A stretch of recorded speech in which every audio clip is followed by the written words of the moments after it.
वे सारे दोस्तों ने राम राम। भाई आज एक मुद्दे को लेके मैं वीडियो बनाने लग रहा हूँ कि नोटबंदी के 5 साल पूरे होने पे उसके क्या परिणाम रहे। मोदी जी ने पहली बार 8 नवंबर 2016 को रात को 8 बजे अनाउंस किया था कि भाई आज रात 12 बजे के बाद 500 और 1000 का नोट चलन में नहीं रहेगा। और उसको लेके मोदी जी ने जो बहाने बनाए थे कि मैं क्यों बंद करने लग रहा हूँ। सबसे पहला बहाना था भाई कि इससे भ्रष्टाचार पे प्रहार होगा। आप लोगों को भी पता है कितना प्रहार हुआ। शायद पहले से ज्यादा आज के टाइम भ्रष्टाचार है। दूसरा, मोदी जी ने बहाना बनाया था कि भाई इससे काला धन रखने वालों पे बहुत बड़ा प्रहार होगा।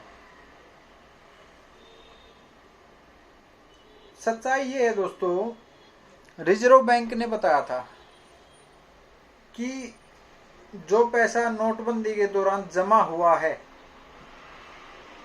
उसका आंकड़ा है 99.9%, यानी कि लगभग सारा पैसा जमा हो चुका है। तो फिर वो काला धन कहाँ गया। सच्चाई ये है दोस्तों कि काला धन था किसके पास। सबसे ज्यादा था राजनेताओं के पास। अब आरोप लगते हैं कि अमित शाह जी ने अपना ही बैंक ओपन करवा लिया था। उससे पहले अंबानी के और अडानी के पैसे की सेटिंग करा दी थी कि भाई अपने जमा करा दो। और तीसरा सबसे बड़ी बात मोदी ने बोली थी कि इससे आतंकवादियों पे बहुत बड़ा प्रहार होगा। उनके पास आज के टाइम में जो भी पैसा है, यानी कि उस टाइम 2016 में 8 नवंबर 2016 में मोदी ने बोला था कि जो पैसा उसको वो यूज नहीं कर पाएंगे और आने वाले टाइम में भारत पर हमले नहीं होंगे। क्या ये बात सच है दोस्तों? क्या आज के टाइम भारत पर कोई आतंकवादी हमला नहीं होता? बल्कि अब तो हमले बढ़ गए हैं काफी। और इन खबरों को भी छुपा लिया जाता है कि आज सीमा पे कितनी गोलाबारी हुई, कितने जवान हमारे शहीद हुए। अब कोई आस पड़ोस में या फिर आस पास के किसी गांव में कोई हमारा जवान शहीद होके आता है, केवल तभी पता चलता है कि हाँ भाई शहीद हुआ है। और किस वजह से शहीद हुआ इसका कारण भी पता चलता है। मोदी जी ने न्यूज चैनल को ऐसे खरीद लिया, ऐसे बना दिया कि भाई वो ऐसी न्यूज दे ही ना पाए जिससे लोगों को सच्चाई का पता चले। और इस टाइप की न्यूज दें कि लोग हमेशा भ्रमित ही रहे। साउथ कोरिया का जो तानाशाह है, साउथ कोरिया नॉर्थ कोरिया, उसका जो तानाशाह है किंग जोंग उन, वो भी यही करता है। मोदी भी यही करने लग रहा है, यानी कि ये एक बड़ा तानाशाह है। तो भाई मैं आपको आंकड़ा बताता हूं। 8 नवंबर 2016 को लोगों के पास कितना कैश था। लगभग 17,97,000 करोड़ रुपए आरबीआई के अकॉर्डिंग उस टाइम कैश था लोगों के पास। ये कैसे पता किया चलता है कि कितना कैश था? जितना पैसा आरबीआई ने निकाला बना के, और उसमें से वो माइनस हो जाता है कि कितना पैसा बैंकों में जमा है। उसके बाद जो बचा है, यानी कि वो लोगों के पास कैश है, चाहे वो काले धन में किसी एक ही बंदे पास हो या हजारों लाखों करोड़ों के बंदे के पास हो, वो कैश का डाटा है। और आज कितना कैश है लोगों के पास। आरबीआई ने जो 22 अक्टूबर 2021 को अपनी रिपोर्ट पेश की थी, हर 15 दिन में रिपोर्ट पेश करता है आरबीआई।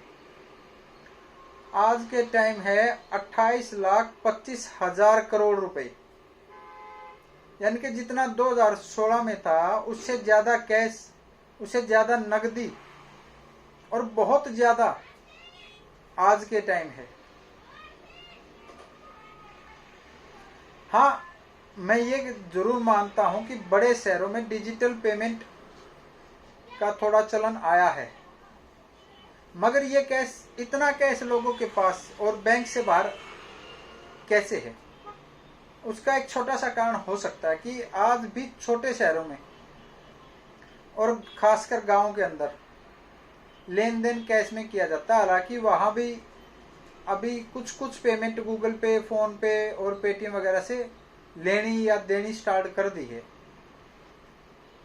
मगर जो बहाने बना के मोदी जी ने हमारे 1.5 से 2 महीने खराब करवाए लाइनों के अंदर, पूरे भारत के व्यापार को खत्म कर दिया उन 1.5, 2 या 3 महीनों के लिए, वो बहाने तो सारे के सारे फैल हैं। आखिर आज किसी भी रैली के अंदर मोदी या कोई भी बीजेपी का नेता ये क्यों नहीं बोलता कि नोटबंदी जो हमने की थी वो बहुत बड़ा परिणाम देश के सामने निकल के आया, अच्छा परिणाम। उनको भी पता टोटल फेलियर था वो। अब पता नहीं किस बेवकूफ ने मोदी को सलाह दी होगी कि ऐसा कर लो, या हो सकता है जिन्होंने उनको फाइनेंस किया था 2014 के दौरान, उन्होंने बोला होगा कि हमारा काला धन निकलवा दो, व्हाइट में करा दो। तो भाई देश तो काफी बर्बादी की तरफ जा चुका है मोदी की कई नीतियों की वजह से। अब ऐसा है कि आप और हम लोगों को भाईचारा बना के रखना है, क्योंकि डिवाइड एंड रूल जो अंग्रेजों की नीति थी, सेम यही नीति बीजेपी और मोदी सरकार अपनाने लग रही है। हालांकि हम इसे बीजेपी की सरकार नहीं बोल सकते, इसे मोदी की सरकार बोल सकते हैं, क्योंकि बीजेपी में कुछ अच्छे चेहरे भी हैं, कुछ हैं, बहुत सारे अच्छे चेहरे भी बीजेपी में, मगर मोदी की सरकार उन बीजेपी के चेहरों की चलने ही नहीं देती।